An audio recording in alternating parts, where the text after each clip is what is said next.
हनुमंते नमः। दर्शकगण, मैं आचार्य सत्यानंद টোটকা নিয়ে এসেছি আজকে আপনাদের জন্য। একটি हैरत अंगेज টোটকা যে আপনার আশাকে পূর্ণ করবে।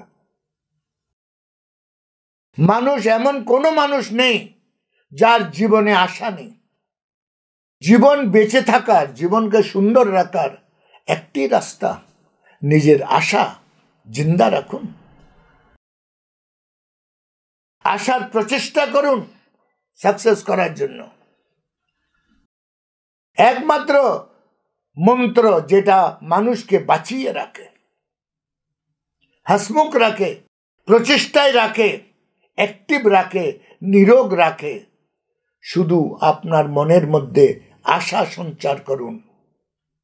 জিন্দা দিল। আশা যদি থাকে তাহলে টার্গেট থাকে, আর টার্গেট থাকলে কর্ম থাকে। কর্ম মানে অ্যাক্টিভনেস। দর্শকগণ, প্রত্যেকটি লোকের মধ্যে একটি আশা প্রায় প্রায় ছোটবেলা থেকে জন্ম নেয়। অদ্ভুত কিন্তু এই আশাটি। আমি একটা জায়গা কিনবো, একটি সুন্দর বাড়ি বানাবো। আমি একটি জায়গা কিনবো আর সুন্দর বাড়ি বানাবো। বাল্য অবস্থা থেকে নিয়ে বৃদ্ধ অবস্থা পর্যন্ত এই প্রচেষ্টাটি চলে। এই আশাটিকে পূর্ণ করার জন্য এরই চটি এক করে দেয় মানুষ। একটা পরিবারের মুখ্য চিন্তা, মুখ্য টার্গেট, মুখ্য ইচ্ছা, মুখ্য আশা একটাই, একটা জায়গা কিনবো, একটু ভালো জায়গায়, তার মধ্যে নিজের মন পছন্দ একটি বাড়ি করব, যেটা বাস্তবতে হবে। আপনারও চিন্তা আছে যাদের বাড়ি নেই, একবার ভেবে দেখুন। এই চিন্তা নিয়ে আপনি জীবন যাপন করছেন। আপনার মা বাবার বাড়ি থাকা সত্ত্বেও আপনার পুশ্তেনি পূর্বজদের বাড়ি থাকা সত্ত্বেও প্রত্যেকটি মানুষের ইচ্ছা হয় নিজের মেহনত, নিজের বাহুবল দিয়ে একটি বাড়ি করার। দর্শকগণ, মনে রাখবেন, সৌরমণ্ডলের রবি হচ্ছে রাজা সূর্য, আর মঙ্গল হচ্ছে সেনাপতি। দর্শকগণ, মঙ্গলের অর্থ মানা হয় ভূমি। ভূমিকে মঙ্গল বলা হয়। আপনার বাড়ি তখনই হবে আপনার জীবনে, আপনার হরোস্কোপ ইয়া আপনার ক্রিয়াকলাপে যদি মঙ্গল খুশি থাকে।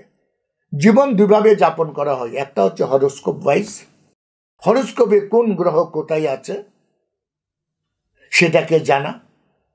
আরেকটা জীবন আছে যে নিজের কর্মের দ্বারাই হরোস্কোপকে ঠিক করে নেওয়া।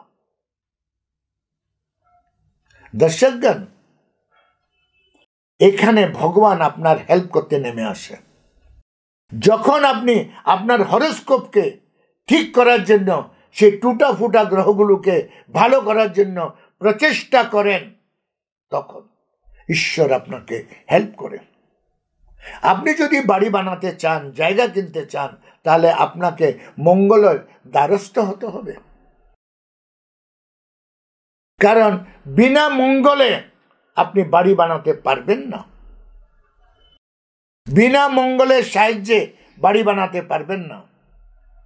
মনে রাখবেন, মানব জীবনে নদী একটি মহত্বপূর্ণ জিনিস। যে কোনো পুজো পাঠ যদি আপনার নদীর কোনো ঘাটে ইয়া নদীর কোনো পারে করেন, মনে রাখবেন হাতে হাতে ভগবান নেই, হাতে হাতে গ্রহরা নেই। এই জিনিসটা মাথায় রাখুন। হাতে হাতে গ্রহরা নেবে। যদি আপনি জমিন ইয়া বাড়ি বানাতে চান, তাহলে আপনি কি করবেন শুনুন।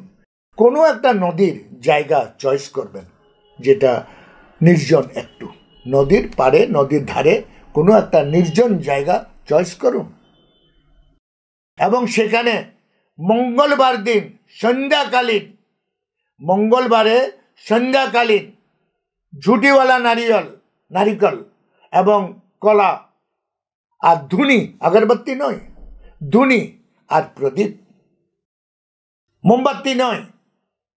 কথাগুলোকে ধ্যান দিয়ে শুনবেন। মোমবাতি নয়, আগরবাতি নয়, ধুনি, যেটা আমরা ধুনি দিই। আর দ্বিতীয় হচ্ছে প্রদীপ, মাটির প্রদীপে সলতে দিয়ে, সর্ষের তেল দিয়ে ইয়া ঘি দিয়ে প্রদীপ। প্রদীপ জ্বলুক চাহে না জ্বলুক, একটু জ্বলাবার পরেও যদি নিভে যায়, কোনো অবাক হবেন না, সেটা নিয়ে কোনো চিন্তা করবেন না। মঙ্গলবার দিন সন্ধ্যাকালীন এই জিনিসগুলো নিয়ে নদীর ধারে ওম মঙ্গলায়ে নমঃ 108 বার, ওম মঙ্গলায়ে নমঃ 108 বার যদি জাপ করেন, মাত্র 3টা মঙ্গলবার, মাত্র 3টা মঙ্গলবার, একটি মাসে 4টি মঙ্গলবার আসতে পারে, কখনো কখনো 5টাও হয়। মাত্র 3টি মঙ্গলবার যদি কোনো নদীর ধারে করে এই পুজো সামগ্রীটা নদীকে যদি অর্পণ করে দেন, নদীতে যদি প্রভাবিত করে দেন, দেখবেন সংযোগ হবে। এমনও হতে পারে বিনা পয়সায় একটা সংযোগে জমিন জায়দাদ হয়ে গেল।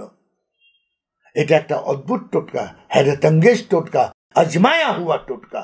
এটা করুন, নিজের স্বপ্ন পূরণ করুন। আজকে আমার সময় এখানে শেষ। কাল আমি আবার আসছি আরো একটি টোটকা নিয়ে। ততক্ষণের জন্য বিদায়। ওম হনুমন্তে নমঃ।